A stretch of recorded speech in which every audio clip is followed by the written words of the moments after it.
All right, it is 5 o'clock. I appreciate everybody being here tonight. We do have two council members on the phone. Councilman Pike and Councilman Pepper are have both called in. We will run through this agenda. We have one big presentation, and then this is to get ready for our council meeting next week.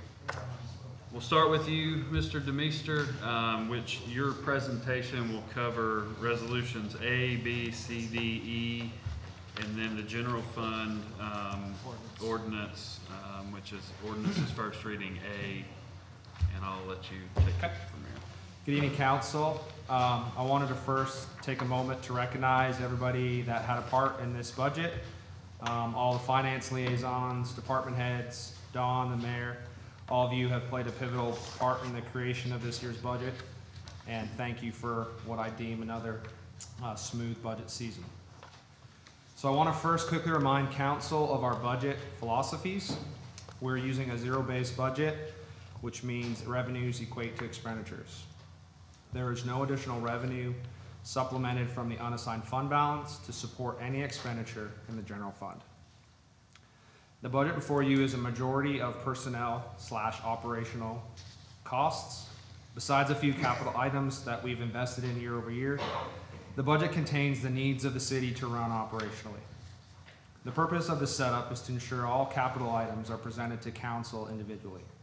This warrants special attention and discussion case by case, instead of offering contingencies or wants mixed in with $90 million worth of expenditures.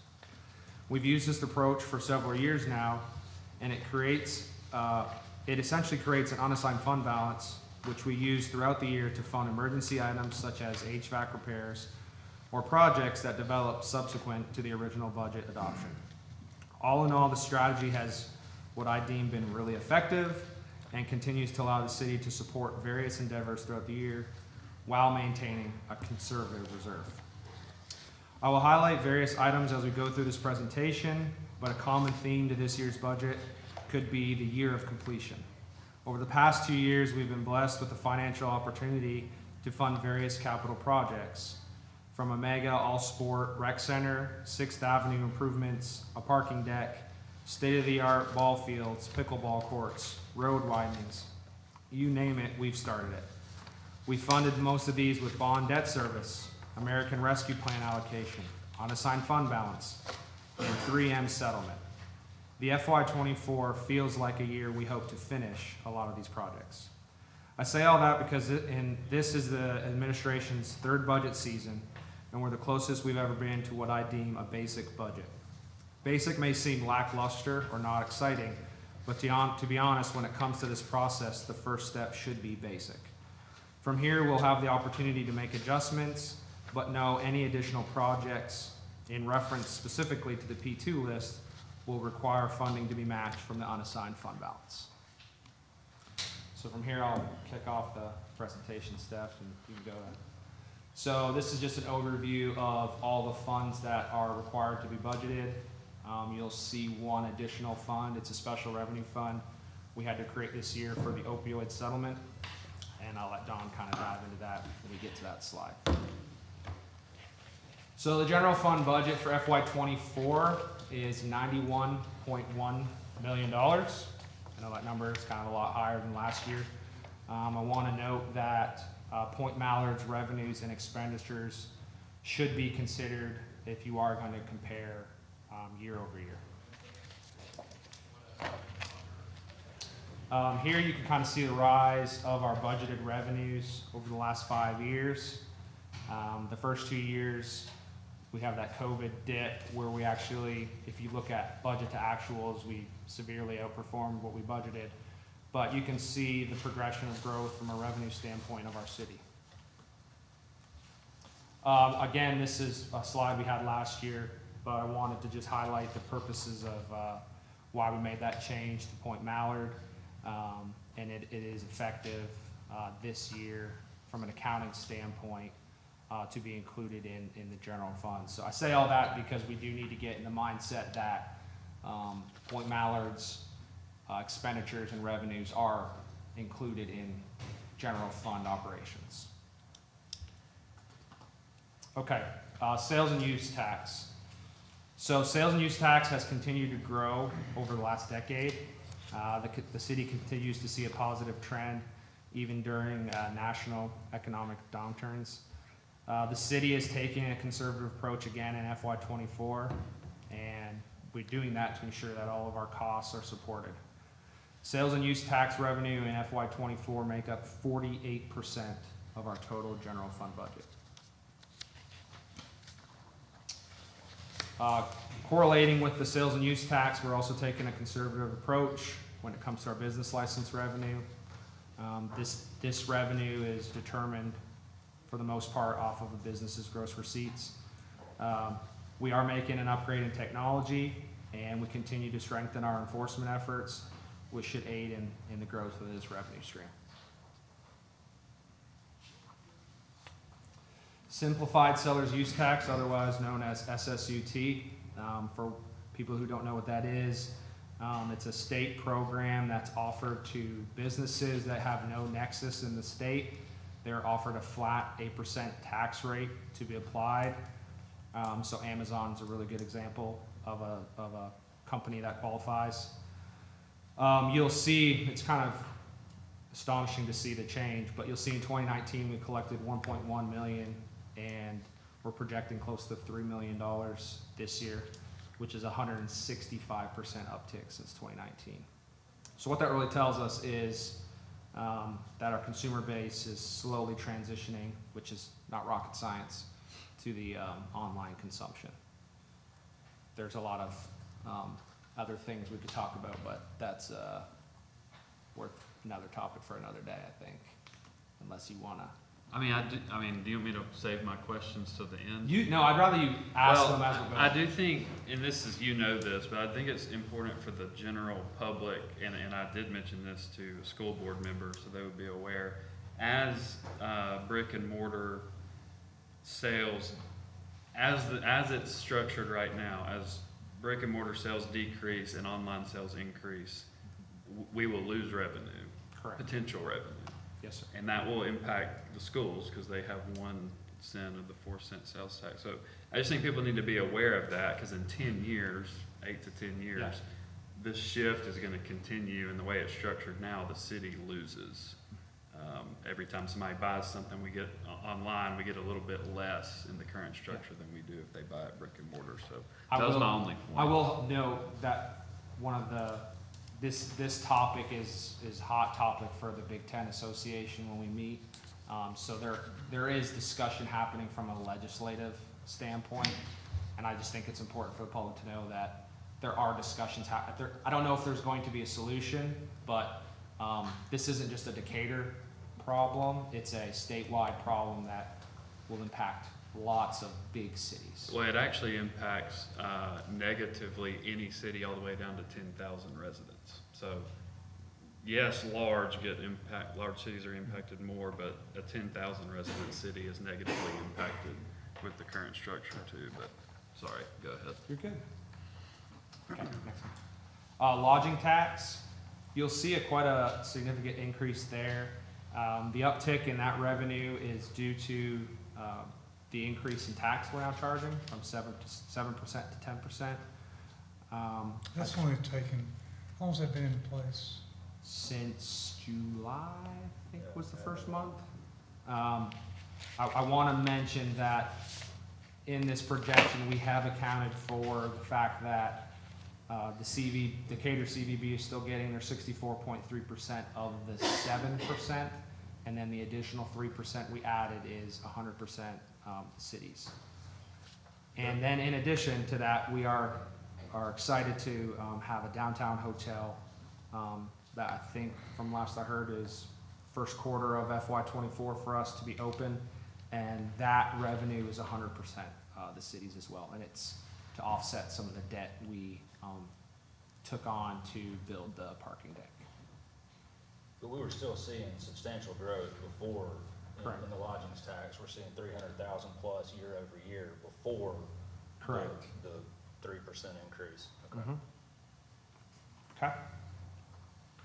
Okay. This is just some a nice picture to represent kind of the breakout of how our budgets look from a personnel operating capital. I know I kind of hit a lot of this with department heads to kind of think of their budgets in a 3-bucket setup.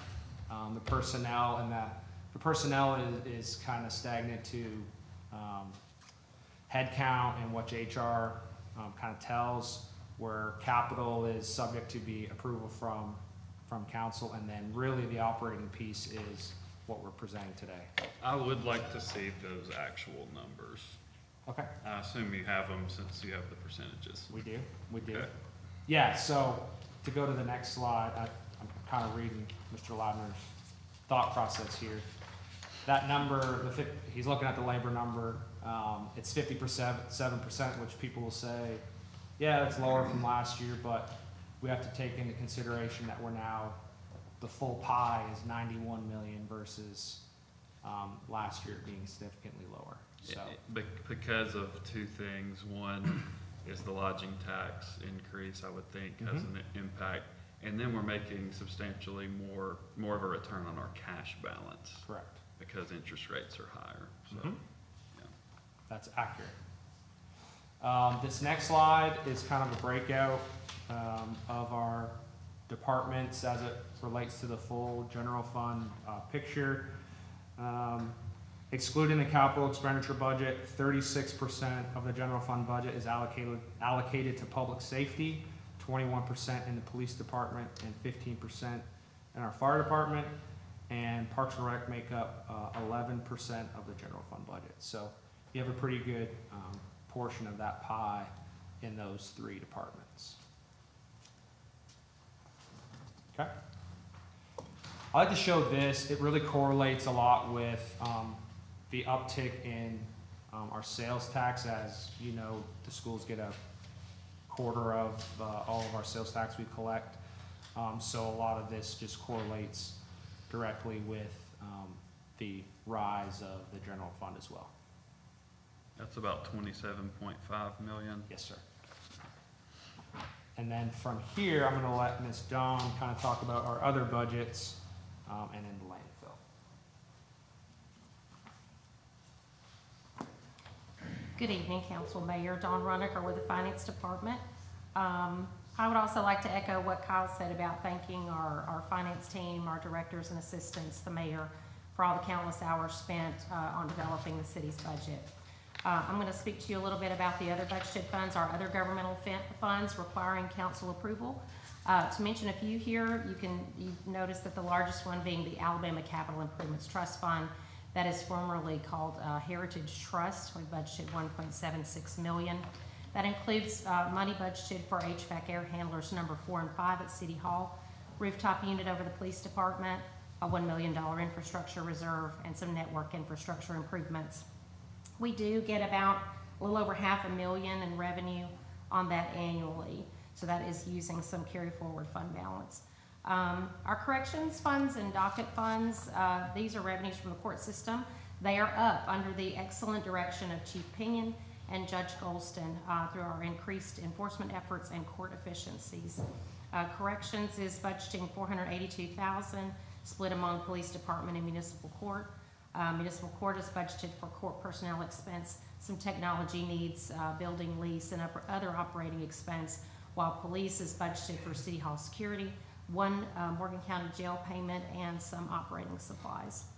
Our docket fund is budgeted at $377,000 for additional court expense like personnel, technology needs, training, and software. As Kyle mentioned, we do have a new restricted fund. It is the opioid settlement fund. It's Fund 11 in your binders. This is the city's portion of the class action lawsuit against opioid manufacturers. It is very restricted in nature. We're still learning more about that through our legal department about allowable expenditures. There's currently a little over $1.3 million in fund balance, with more payments expected on installment. Not all of it will be budgeted with the original budget request. The needs of the police that qualify for this fund in the future will be brought to council by separate resolution. Currently, we are showing $189,000 in an ask for FY24 for qualifying personnel expense, operating expense, and certain training. Our gas tax funds are 7 cent, 4.5 cent, 4 and 5 cent gas tax, and the Rebuild Alabama Act gas taxes from 2019, which was a graduated tax that's now at 10 cents a gallon, I believe, and these are restricted to work on new and existing streets and bridges. We are noticing that there is a trend in this revenue. It's kind of grown a little stagnant. This revenue is not calculated on the price of fuel, but on the volume of fuel purchased, which is per gallon. What we're seeing on the horizon and hearing some talk in some transportation circles that these revenues will likely decline with the popularity of electric vehicles, hybrids, small electric engines like mowers even. The price of fuel also being a factor, people will figure out ways to spend less on fuel, like cutting out leisure travel and employing transportation alternatives. But in the meantime, the drop-off is not really that drastic, so we have budgeted for street resurfacing similar to FY23's levels, since it's really down less than 1% at this point. Streets throughout the city and all districts are identified as needing work by our city engineering team. Anticipated revenue amounts are then budgeted accordingly on road projects. Proposed street resurfacing projects are detailed in your original budget binders in funds 2, 3, and 6. There's a total of $834,000 planned in resurfacing projects from those gas tax funds. Also, for resurfacing, we have our capital projects fund. The main source of funding is the franchise payment in lieu of taxes from Joe Wheeler EMC. This will cover resurfacing projects not budgeted in the gas tax funds, of course, which will provide an additional estimated $596,000 for budgeted for various streets. Next slide. Our landfill and recycling, we're budgeting $8.1 million in expenditures net of capital projects. We are showing that they have asked for $3.47 million for capital improvement and capital equipment and improvements in addition to the capital projects that they have ongoing that they will carry forward. They also have received, as you are well aware, a recycling grant from ADEM in the amount of $680,000 helping with that. And they do plan to also undertake a new scale house to accommodate our numerous customers out there. And that's all. So that's an additional scale house one? No, sir. We're gonna renovate. You saw the traffic the I other day. did, yeah. We need an outbound side, so the guys that need to, or the girls that need to come just to get a ticket, there'll be a kiosk, they get their chair weight, they get a ticket and they can leave. Just And that'll help with improve the flow. traffic. Yes, sir. Thank you. Yes, sir. Right, sorry I misspoke, it's a new scale house, Okay. excuse me. Thank you. So this next little section here, Carl, we're very fortunate to have Dawn, yes, sir, I agree. and theme is Yes, I couldn't agree more. So this section here, a lot of the council members gave me good feedback last year when I added it. So what can Decatur citizens be excited about as it relates to this budget? Next slide. So first off, enhanced public safety. You'll see in there a significant uptick in some of our police and fire departments, and for good reason. In our police department, you'll still see some of the new hire referral bonus. We've had some really good success with decreasing some of our vacancies and bringing some of the new guys on board. But with new hires comes a lot of new training to get these guys prepared and to be safe on the streets. So you'll see an uptick in our training as well. And then also there was, at the time of year, I guess the cycle as it relates to some of our equipment, some of the safety equipment the officers have with them on the streets are due for an upgrade. And then lastly, that last point, this has been consistent since my predecessor was here to make the investment into our fleet life cycle. I know Chief and Captain Silvestri do a fantastic job with managing the fleet and getting those new vehicles, as many as we possibly can, into service each year. So we're thankful for that. And then moving on to the fire side, we're very thankful previously to have the personnel pay plan, which supports the market pay adjustment. for our fire department. I know it gets a lot of those positions into the market range that we think's valuable for them to be able to bring new people on board and keep guys here. Also, to point out the fire and rescue boat, a lot of that is paid for with the grant we received.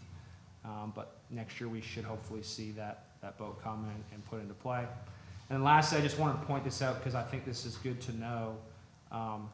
When we hire a new firefighter into our staff, we estimate close to $10,000 in equipment that comes with that person. So I want to note that in this budget, we're prepared for turnover as Chief has kind of indicated.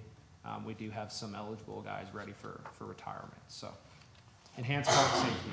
Next slide.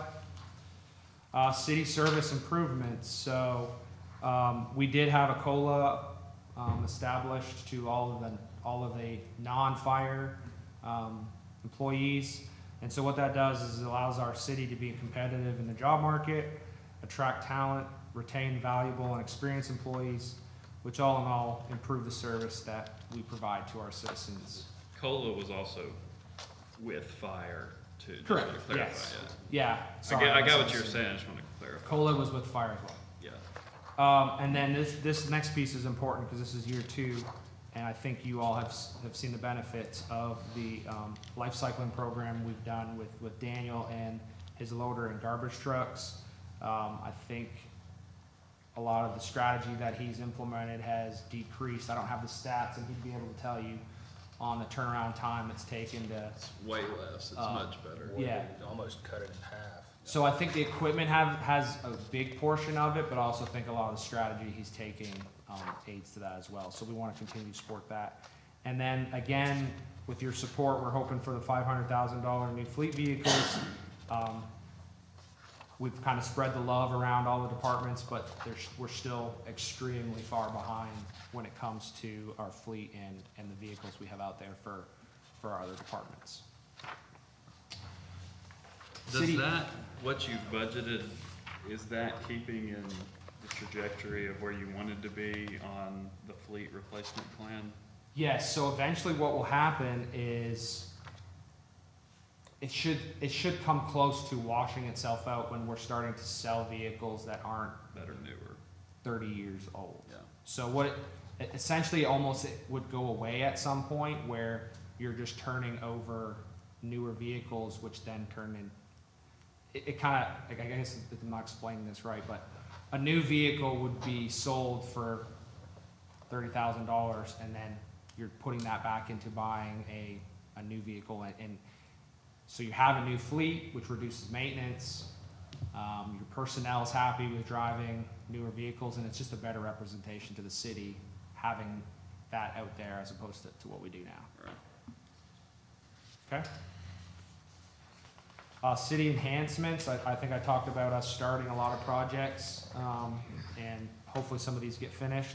So in this budget, you'll see some efforts as it relates to the recreation center at Wilson Morgan Park, the softball complex on Modus Road. I know our parking deck is really close to being complete and opened with relation to the new hotel. I think the submission of our plans for the 6th Avenue beautification project, I think I learned this morning, we're going out today, so we should see some momentum on that in FY24. We have our causeway lighting, which is moving quite along, and then just want to note a temporary outdoor ice rink is potentially in the works for Christmas time of On the 2024. P2 Yeah. list, Okay. And then, last but not least, our community commitment. $4.1 million is budgeted for various organizations throughout our city. That also includes some of our costs that we budget as it relates to the facilities that we own. So think about the senior center, Carnegie, the Princess, things of those nature. When those buildings have big expenses, we're on the hook to make sure that they're operating. So some of the key larger items I want to note, $1.2 million to the Decatur Morgan County CVB, $503,000 to our library, and $500,000 to Decatur's Best and Brightest program. And And then this last slide is just a breakdown of all of our appropriations. So you'll notice a little difference, 4.1 to 3.9. The difference is related to the costs we have in there as it comes towards our facilities. On the NARCOG, you know, we had that discussion last year about transportation, public transportation. That's still needed funding because the county is no longer Correct. using NARCOG for that purpose. So some of the discussion we had with Mr. Cantrell as it relates to NARCOG, I want to say there has been some momentum to potentially not go towards the single circulator. I know we had talked about that initially. Yeah, they pitched that last year. Yeah, so I think some of the ridership stats and what they're seeing don't necessarily support that methodology. But he did note to us that the money that we provide them is basically keeping them alive. If we didn't do it, that the program probably wouldn't be around, so. Were the concerns about the program being around even with our, Correct, so it is becoming way more costly for them to be able to provide the service that they are. I think that they are at a minor deficit this year, even with our contribution, but like most things are getting more and more expensive to support, so just keep that in the back of your mind year over year as it relates to those efforts. So essentially, without this appropriation, there would be zero public transportation in the city. That would be their call. Well, yeah, I mean, Yeah. yes, Yeah, chances are, yes. right. I don't think there's no other public Yeah. transportation other than what they Well, I provide, mean, so. it's- But when you look at the reasons for you, it's people going for dialysis treatments, Correct. going to work. To work, Mhm. Yeah, majority of the stats he provided were those two buckets, people getting to work and to see for medical visits. Yeah.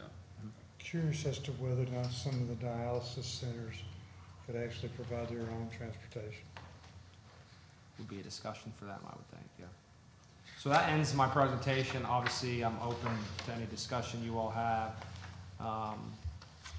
tonight, and I'll do my best to answer any questions you have, but feel free, I know we have another week before an actual vote, to send me any questions that you want me to address. We can do it publicly, via email, whatever works for y'all. I'm available to answer, so. I guess a couple of comments. Your chart, kind of one of the first slides, the revenue has really increased since really 21, kind of the dip, but those were budgeted, but we're budgeting 91.1 million or so. What was our budget number last year?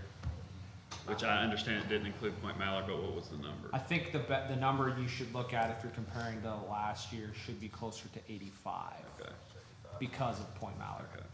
So 85, 79 to 85 is what you're. And really, if you go back 6, 7 years, it's $40 million more. Mhm. And I think that's good from a revenue perspective. The thing that would be concerning is, the first thing you said is this budget is primarily to run the city. It's operations and personnel Mhm. with a little bit of capital. And the concern would be that it now takes $91 million to run city operations. And I know there's a lot of causes for that. It costs a lot more to run your house than it did 7 years ago, but it's just something we need to make sure we are aware of, because that is concerning, that we've grown $40 million in what it takes to run the city in, however, 7, 8 years. But 21 was 65, 22 was 73, 23 was 79.3. I will say, we go through this process and the mayor and I sit down and we meet with every department head and go over this. Since I've been here with the city, I've noticed a lot of the contingency stuff well, maybe the toilet might break, or maybe I might need this for X. We've kind of really eliminated that to where these budgets are based off of statistical actuals instead of what ifs. So I say that because I know you mentioned that it's taking more, but I think we're doing as best a job as we can to ensure that what we're presenting to you all is truly what we need. It's actuals, and as we go into FY '24, and needs come up, that will likely come from the unassigned fund Correct. balance. Yes, sir. It's designed that way. Yes. On the cash, with interest rates up, we're making more on our cash balance. How much, so we have 20 million from a bond issuance 2 years ago, last year, 35 million, and then is the So- funds from 3M? Yes, so keep in mind, those are all separate accounts. So what Right. you're seeing in general fund is from what we call the investment account, which is our general fund operations But are we account. earning more on all those balances? Yes, they're all earning way more. So it should be nearly $100 million. Yeah, remember on the bonds, we're subject to arbitrage, so we are not allowed to make more interest than we are paying in interest over the For the life. life of the bond, Correct. though. We know we're gonna pull those out and hopefully this year. But we've never ever been in a position where we've had to really monitor it because of interest rates being so low Yeah. when we got in and how much we're now making. Would the unassigned balances also be earning that They're all making 4.25%. in a money market? Yes. That's a lot, I mean, if you got $100 million, that's $4.25 million, right? Mhm. So, that's a big difference in what we would have been making over the last So 3 or 4 years. couple the rate with the influx in cash, and I think I mentioned ARPA, I mentioned the bond issuances, I mentioned 3M settlement. We have seen an influx in there, which also aids too. Now, some of it is separate, like I said, but I that guess the influx in backside of cash. that is it's gonna go away. Correct, We're gonna spend the money, so $4 million you are correct. is gonna be much less probably next year, I would think, Yeah, so. gradually we'll see it. Okay. The revenue numbers seem conservative, which I appreciate, just based on what your chart has actuals of 23 for sales tax and SSUT was flat, business license. Sales tax, we're actually budgeting less revenue than we think the actuals for 23 will be, same for business license. Yeah. So seems to be conservative on that. Do you see any concern outside of Decatur, outside of North Alabama that would, and you are seeing trends nationally that Yeah, I typically we lag behind. I think, we've gone through a recession, we've gone through a pandemic, and we've still kind of seen us kind of be resilient through it all. The conservatism is definitely for, okay, what's next that could possibly happen, and I've had discussions with you, at what point do we plateau? But I do think that this area, is a product of that. I believe that North Alabama is turning into what I would deem a higher income place to live. People are making more money, whether it's in Decatur or in Huntsville or Athens or Madison. Disposable income is really what you need to key in on, and if people have more money to spend and they're living here, I truthfully believe that our revenues will be resilient. So we look at this every 6 months. I mean, we have a mid-year review where we address revenues as well. So this is basically the foundation for the year, and we kind of get it instilled, and we can adjust and move as we go. Okay. All right, I think that's all I had. Anything else? No, sir. Unless anybody else has? All right, well, we've got do you want to kind of just briefly go through, we've got resolutions for Yep. all the funds, and then general fund is a, Is it ordinate? So I typically ask for immediate consent if we can. Just know that we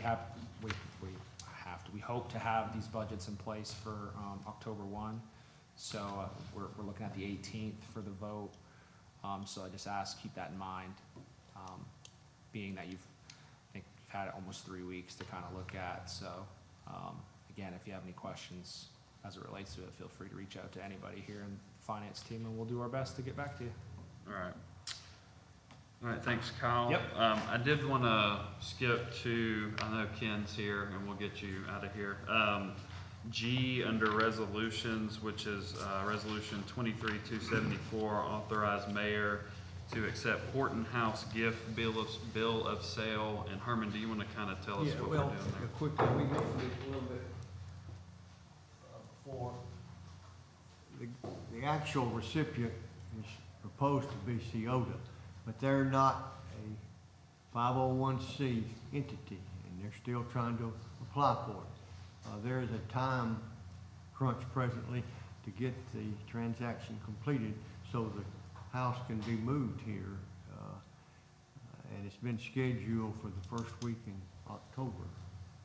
And so in order to do that, the Horton family has asked us to accept it with the understanding that it will go to CIOTA. In fact, I talked to Ken briefly a few moments ago, and we'll put that in the gift bill of sale that acknowledges that we're only holding it for the benefit of CIOTA. And when they get their 501c status, we will transfer it to them.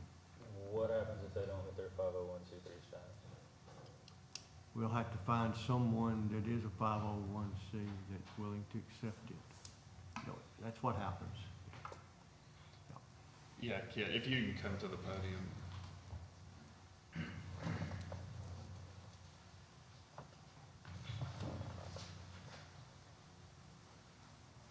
Carlton, to maybe answer your question, y'all don't care if they're 501c3. I just The don't, I Hortons- just the don't Horton- have the house. The Hortons do, because you qualify under the tax code as a charitable donation for the Hortons to do this. Once it's yours, you can give it to CIOTA immediately if you want. The qualification of 501c3 as far as for the city, I think you do have an interest in it because that will allow them to raise public funds to do what they want. But as far as giving, transfer the house, you don't have to. It's interesting, Herman, my clients, after I sent the gift bill of sale out, came back, should there be something in there that requires the city to transfer it to CIOTA? And I emailed back, said, no, we don't want to tie the city's hands because if maybe CIOTA changes to something else. We want you, from my standpoint, to have the flexibility. But if you want that in there, we're happy to put it in there. I only offer that you may want the flexibility to, there may be, CIOTA may become something else in a month or something. There's no benefit to the city of them. Once we take it, it helps the Hortons from a tax benefit purpose, gifting. And then there is no benefit to the city if it's 501c or not. Correct. Yeah. I mean, you don't, Right. you So don't we're not paying take, you don't taxes. take a charitable That's donation. right, yeah. So we can turn around and give it to them whether they're 501c3 or not? Correct. Okay. But I think to Ken's point, I mean, obviously they need to be that to be able to take donations and.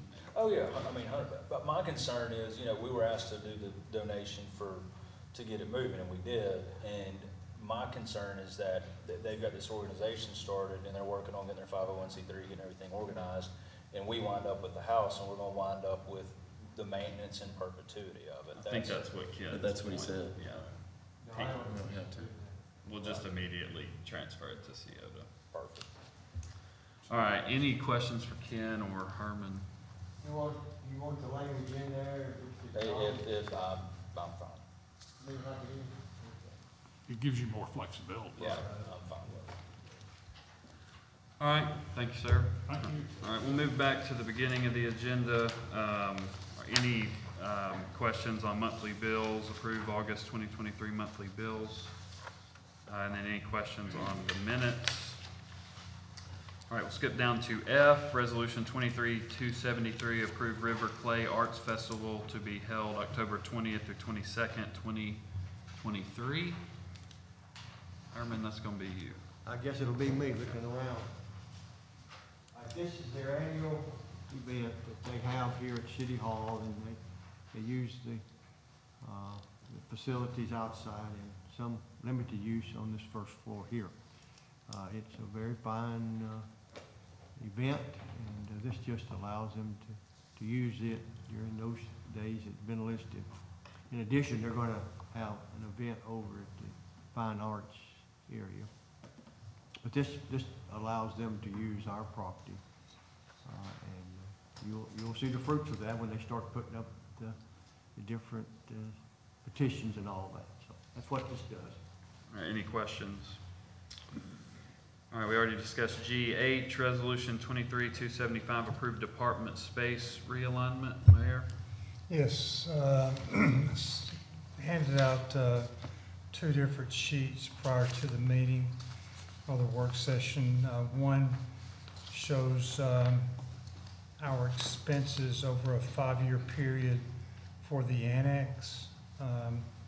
There's a former Social Security building. It houses information systems, MPO, and the planning department. And you can see there over a 5-year period with all expenses, it comes in just short of $400,000. And so the idea is to try to find a way to eliminate that expense and make the most of our other owned city properties. And so, talking with Parks and Recreation, they know that they'll ultimately end up with their administrative offices in the new rec center at Wilson Morgan. But in the meantime, they're able to locate their staff throughout various facilities in the city. So they would be citywide and would be positioned so that they can provide direct face-to-face customer service with residents who have needs as far as city rentals of city properties, things related to the city cemetery and other park and recreation needs. And so with that, that will pretty much take them out of out of Fort Decatur, but it will not impact the gym space downstairs. They still have the supervisor office, and if you come upstairs, no different than what we have right out here, be able to put a gate that'll slide across to make that secure to where anyone using the gym can't come up into the HR area where Park and Rec is currently operating from. There's other benefits that where we do our health screen testing or assessments annually. Whenever the gym is not in use, we can use it instead of going to Ingalls Pavilion. It's more convenient for human resources. And then human resources will also be able to use the Commodore room for testing and other meetings, which the Commodore room, whenever you come in off the 4th Avenue side, is immediately to your left. With that, Ms. Santa Rochelle should have proposing that the council would give up their offices. Talked with council members. Most council members are okay with giving up their offices. They're not all are working out of their offices now. Talked with information systems. The council phones will still be accessible, where you don't have to forward any phone to your council cell number. You'll just actually be able to call into your current council number and check voicemails and return calls. But that area will be available for Rochelle, and if you look down, you'll see that Kyle DeMeester, who will transition with his team to the depot, will also be able to use an office there on the 5th floor where the council is currently located, as will the 2 members of our MPO. So with that, with HR moving to Fort Decatur, that frees up the second floor. Chief Pinion has been talking with me, and probably some of you, about trying to get all of the police department back at City Hall, and not having a portion of the department at the depot. And so by doing what we're doing here, that frees up the second floor for the police department to utilize that area. Chief Pinion have been looking at ways to utilize the department and space in the department to make room for the folks that are in the depot. And the estimates that he had on that, they were coming in around 1.2, Chief, is that right? Yes. $1.2 million. So this eliminates that cost. And then, as I mentioned, finance. These are both HR. They take care of all city employees, not just City Hall employees, but street and environmental folks at the training center, folks that are coming in to look for jobs with the city. So it's not a must that they're here at City Hall. So by being located at Fort Decatur, that, fits them perfect to be able to do that. And then the other thing is to look at moving finance to the depot. Finance does not have external customers that come in to do business with them. And so the depot, Dawn, I believe that's a good fit for y'all? Okay, thank you. And then, of course, I mentioned MPO on the 5th floor, Kyle on the 5th floor, and then finally, the win and having planning back in City Hall, which will be very nice with the other departments that they work with, for those that come in to do business with planning, to be able to find them here in City Hall. And their location would be on the 7th floor. And what we're talking about there is taking their existing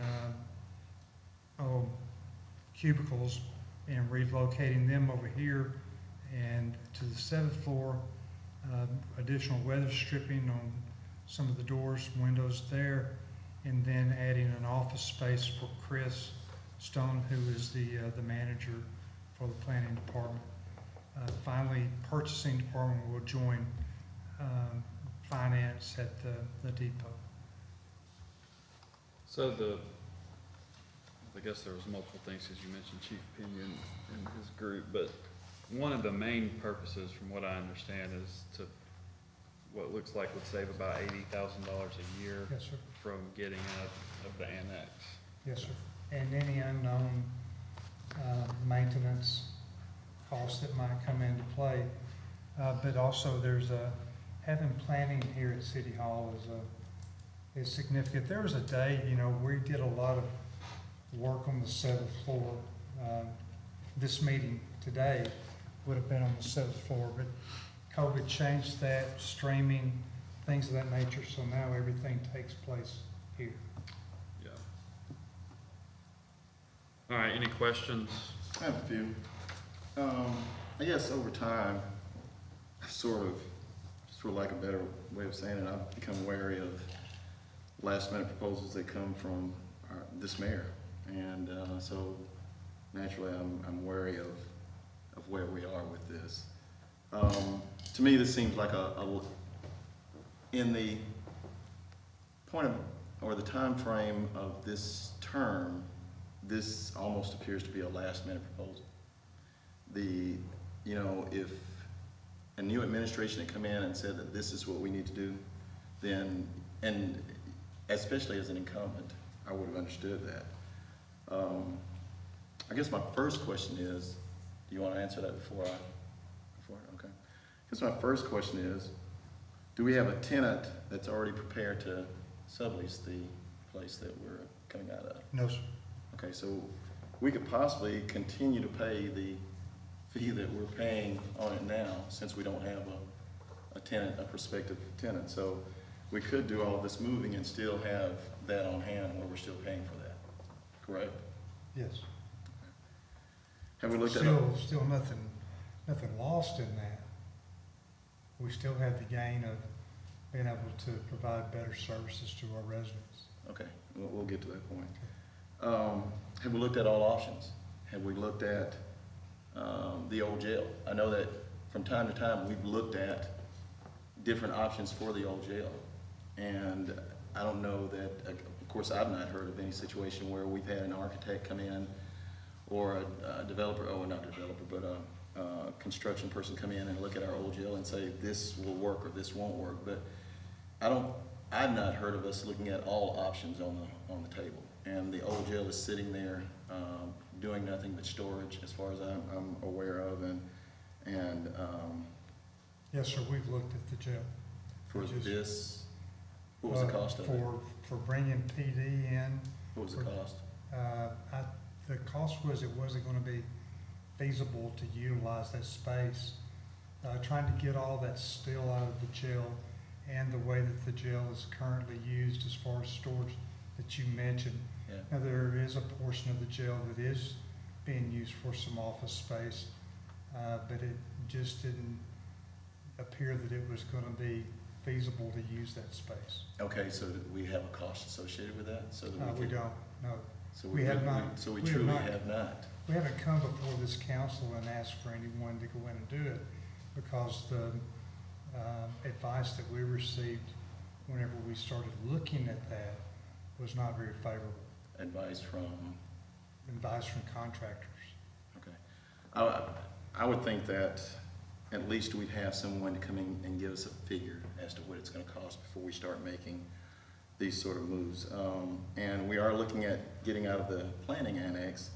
Have we looked at getting out of the municipal annex? And that's another $4,000. We're paying $6,000 here, or $6,500, or no, actually $5,500 per month there at the annex, planning annex, and we're paying $4,043 at the municipal court annex. So are we looking at getting out of that as well? We would like to. We don't see that it's feasible for that to happen. There's not the space to be able to actually do that here at City Hall. Okay, but we're switching everybody around, so we can find space for everything else, but we can't find space for. Yes, sir, there's only so much water you can pour inside this cup, so. I fully understand that. Well, but- it doesn't sound like it. I don't, based on oh, what I you're understand that, I understand that aspect of it, but it doesn't look like we have looked at every option, because if I'm not mistaken, we looked at youth services going into Fort Decatur, what, a month or so ago? Yes, sir. So again, it's trying to fill these spots with whatever it may be. I guess my So let's my go to next, the youth services. We did look at youth services as far as being able to go in there. That is at Fort Decatur. Again, this wouldn't hold them. It wasn't enough space to hold them. you know, I think that if we're gonna look at something like this, it has to be all encompassing. And we have to look at and have numbers and figures in front of this council before we can say that the jail situation won't work. I would like to have those numbers in front of me to just say, this is absolutely something that we can't do. We've got a vacant space sitting over there, and now we're moving around. And again, I'm skeptical of that. Repair and maintenance, does that, we've got repair and maintenance on the planning annex now. Do we continue to have that, or does the person who sublets that building have that responsibility? We're responsible, the lease requires us to keep it maintained, so any repair. Now we do. Except, that's right, even in the future, until we get a subtenant. Okay, But if you had a. Except for the, that was my question. except If for we, the air conditioner, and they share part of that, but the rest of it is ours. You know, if the plumbing has a problem, we have to repair it. no kidding. But So let's say- let's my say- question was let's simply ask you a this. question. Yeah, We would please. pass that on in the lease agreement to whoever subleases the building. If we get somebody to sublease it. Yes, sir. Okay. And there's a need for things, space like that in Decatur right now. Okay, well, I just, again, we have a fixed rate that we have to pay, regardless of whether we get somebody there or not. So just kind of, it's kind of odd for me to look at it's difficult for me to look at this as this is the answer to all when we've got a space over there and you say that there's gonna be a cost associated with that, but there is cost associated with that. There's always the cost associated with moving. There's always gonna be a cost associated with reconfiguring. The police department's not gonna go on to the second floor? They're not gonna go on to the second floor and there not have to be some sort of construction or reconfiguration done there. That's gonna be cost. There are gonna be costs associated with this. Finance is not gonna go over to the depot and walk in and everybody just take a desk and there's going to be, everybody's just gonna start working. That's not gonna happen. If we're gonna have to configure finance and make that place adaptable for the finance department or any other department to be there, and any other floor that we put these people on. One of the things you talked about was council chambers or council offices. And I don't use my office very much at all now. Pre-COVID, I used it quite often. I don't use it very much at all now. I know that the previous council, Ms. Bibby, used hers almost every day. She used hers continuously. What's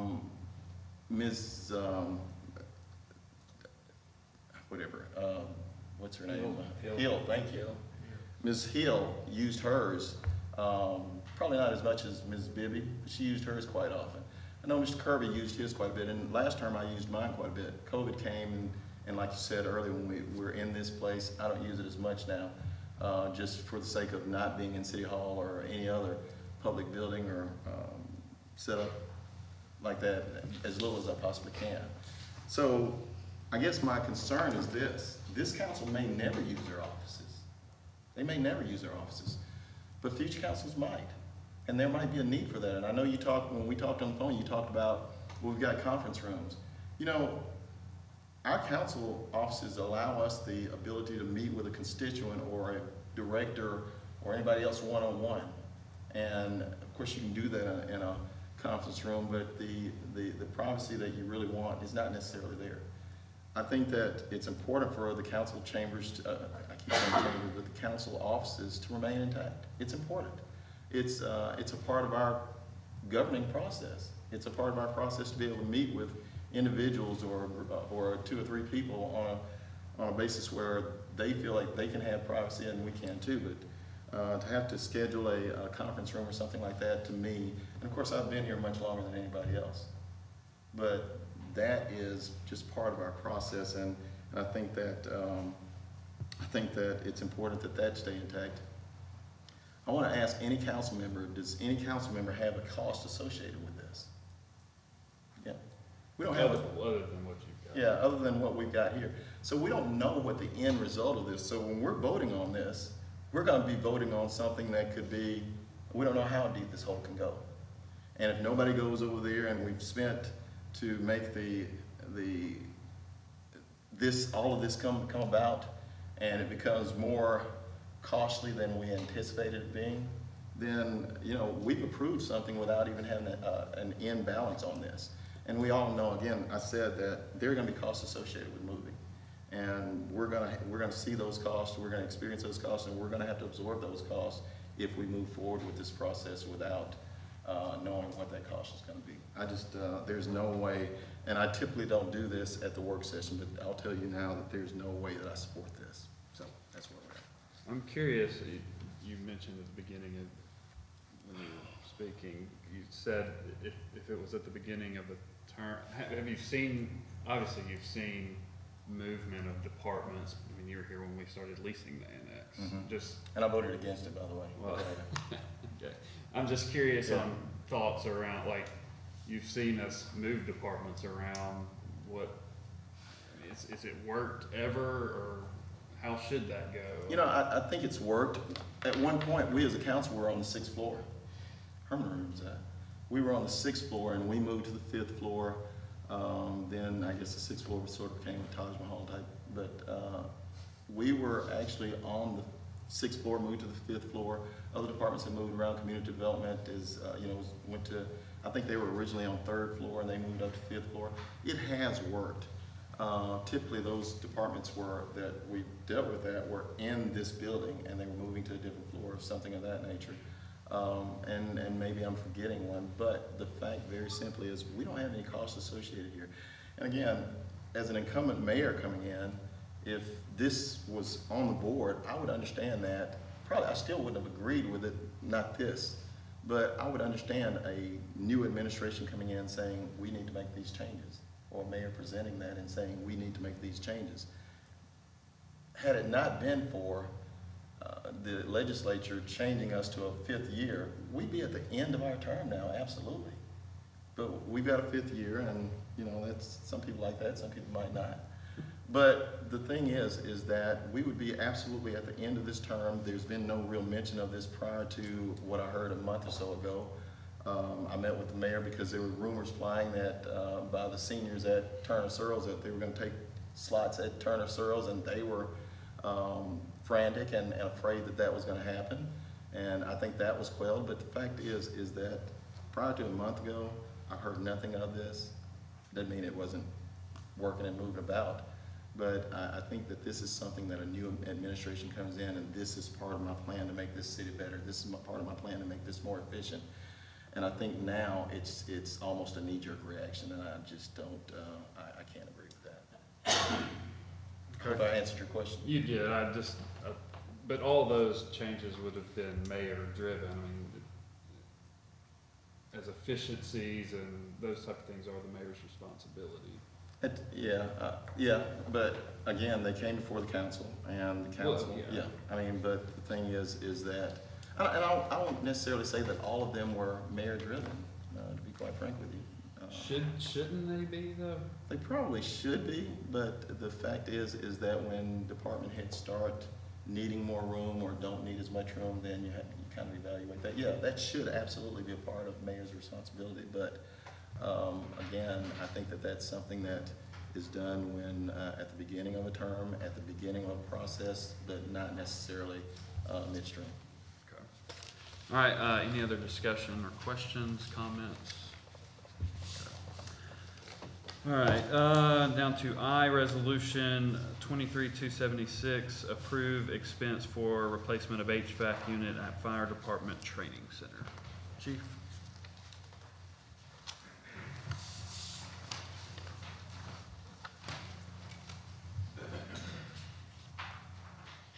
Hey, Tracy Thornton, Fire Department. This is another HVAC unit that's on the police end. It services the hallway. It's got the polygraph and I think 2 or 3 other rooms, 2 rooms on it that's went out. It's one of the 17 units that we got down there. All right, any questions? Thank you, sir. All right. Resolution 23-277, approve CDG Incorporated professional consulting services for DYS proposed facilities. Limzell? Good evening, everybody. What we're doing is we're working on the project of building the DYS campus. We're looking at, as we work with John, we're needing some things to be done before, and that was kind of not a part of the 10 million that we initially had.